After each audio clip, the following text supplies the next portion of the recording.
Durante siglos, la historia miró hacia Egipto y Mesopotamia como los únicos gigantes del mundo antiguo, mientras, en silencio, una potencia igual de temible crecía entre las montañas de Anatolia.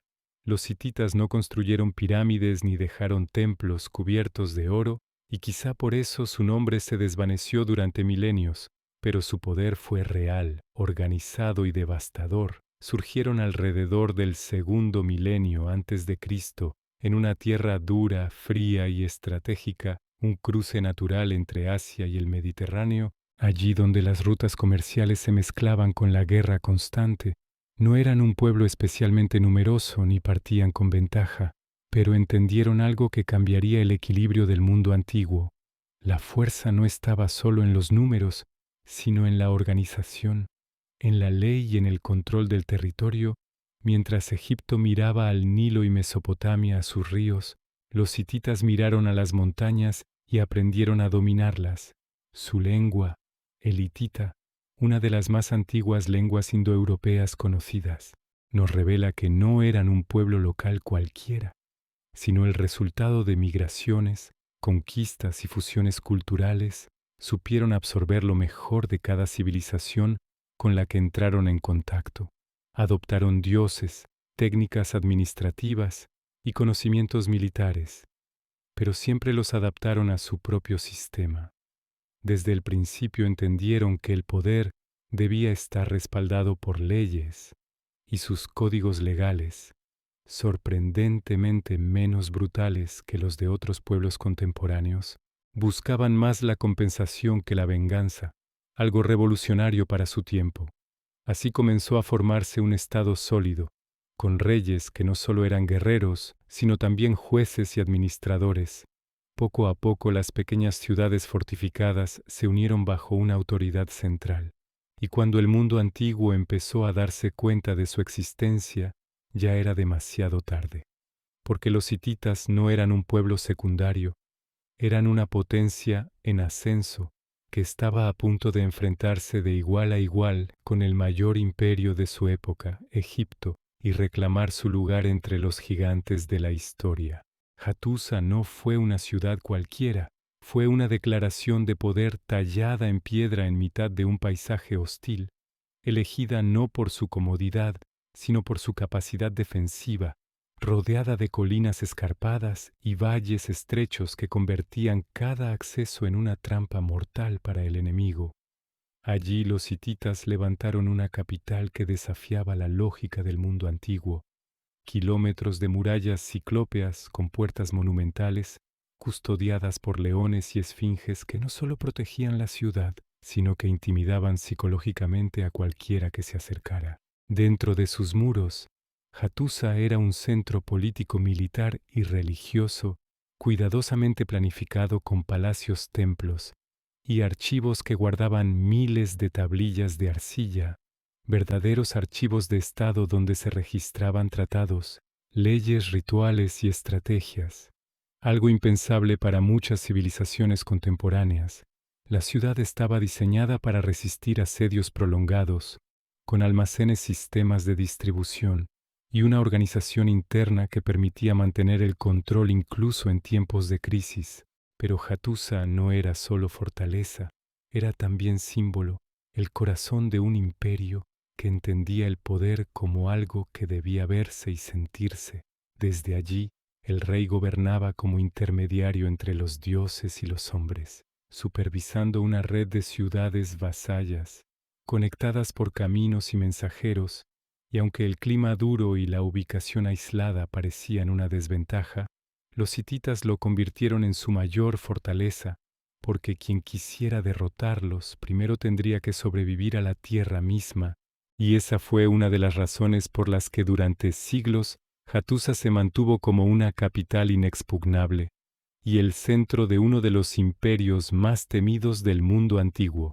El verdadero secreto del poder hitita no estuvo solo en sus murallas ni en su capital, sino en su forma de hacer la guerra, porque mientras muchos pueblos aún confiaban en la fuerza bruta o en ejércitos mal coordinados, los hititas desarrollaron una maquinaria militar moderna, para su tiempo organizada, disciplinada y respaldada por recursos estratégicos clave. Dominaron como pocos el uso del carro de guerra pesado, diseñado no solo para hostigar, sino para romper formaciones enemigas, tripulado por 3 hombres y pensado para el impacto directo, una innovación que cambiaría las reglas del combate en el Próximo Oriente, pero su ventaja más decisiva fue el control temprano del hierro, un material más resistente y abundante que el bronce que les permitió fabricar armas y herramientas superiores. Aunque durante siglos intentaron mantener este conocimiento en secreto, los hititas comprendieron que la guerra no se ganaba solo en el campo de batalla, sino también antes. Con logística, inteligencia y terror psicológico, sus campañas estaban cuidadosamente planificadas.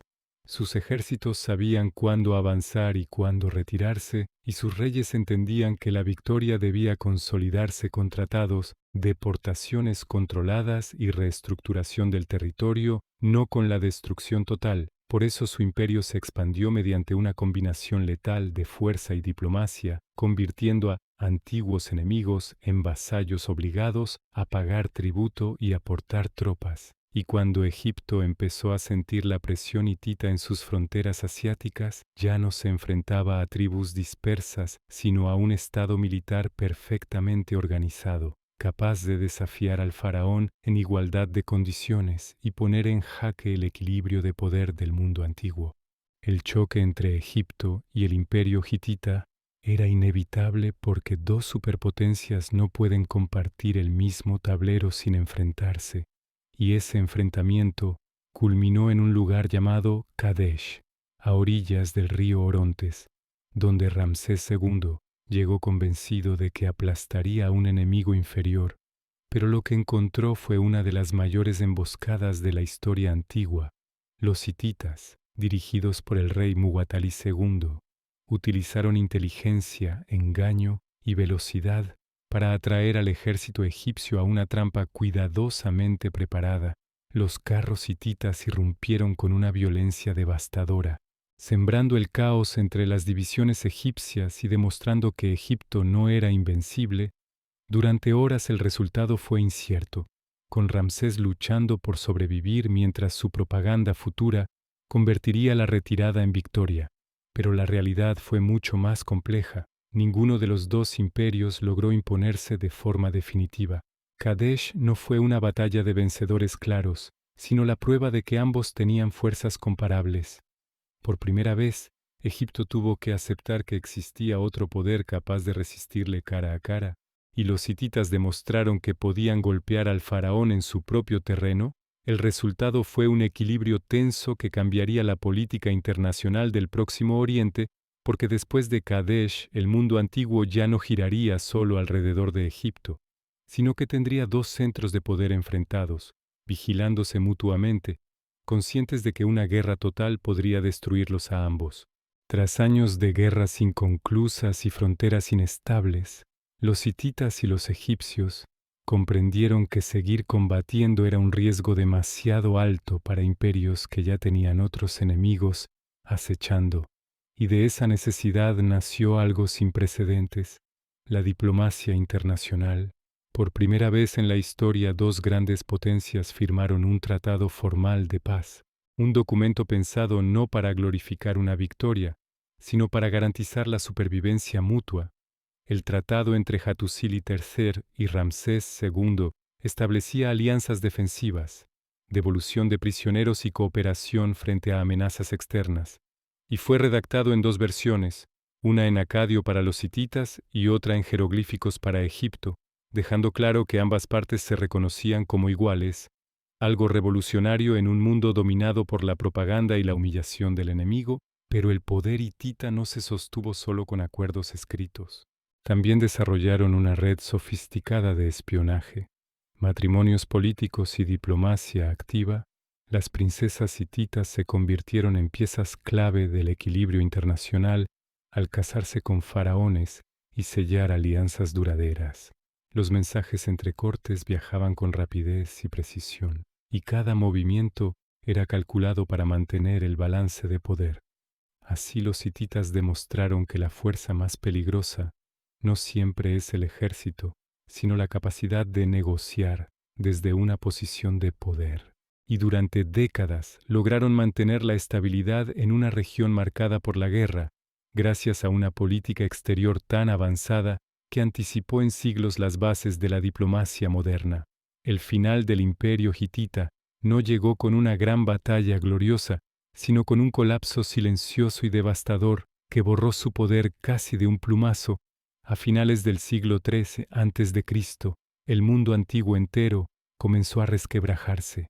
Las rutas comerciales se rompieron, las ciudades quedaron aisladas y una combinación letal de crisis climática, hambrunas e inestabilidad interna debilitó incluso a los estados más fuertes, los hititas, tan dependientes de una compleja red administrativa y de vasallos leales, fueron especialmente vulnerables cuando ese sistema empezó a fallar.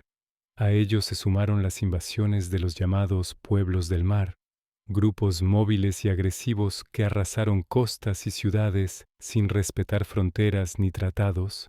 Hattusa fue abandonada y finalmente destruida, sus archivos enterrados bajo cenizas y silencio, y con la caída de la capital el imperio se fragmentó en pequeños reinos incapaces de recuperar la antigua grandeza. Durante siglos los hititas desaparecieron de la memoria colectiva, conocidos solo a través de menciones vagas en textos egipcios y bíblicos, hasta que la arqueología moderna los rescató del olvido y reveló que aquel imperio desaparecido había sido uno de los grandes pilares del mundo antiguo, demostrando que incluso las potencias más organizadas y avanzadas pueden caer cuando el equilibrio que las sostiene se rompe, y que la historia